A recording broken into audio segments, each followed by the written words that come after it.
Même pas peur et même pas mal. Donald Trump se dit peu inquiet des attaques qui ont frappé les installations saoudiennes samedi dernier. Certes, le cours du pétrole est en hausse et pourrait peser sur le prix à la pompe. Mais aux États-Unis, le secteur énergétique ne s'est jamais aussi bien porté. Après l'attaque contre l'Arabie Saoudite qui va peut-être impacter les prix du pétrole, j'ai autorisé l'utilisation de la réserve stratégique de pétrole.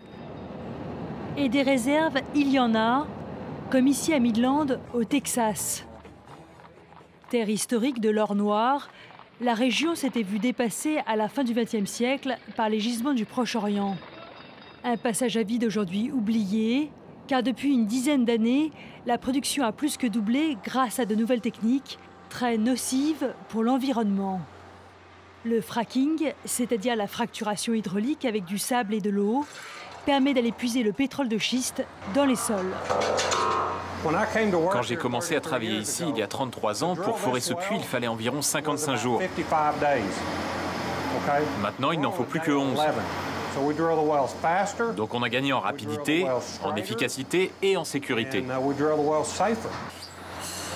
Résultat, les États-Unis sont devenus le premier producteur mondial de pétrole en 2018, devant l'Arabie Saoudite et la Russie.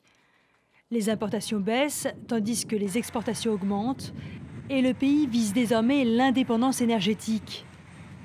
Cependant, le pétrole de schiste nécessite plus de bras et d'infrastructures que le pétrole brut. Il ne peut donc pas répondre immédiatement à la demande du marché américain.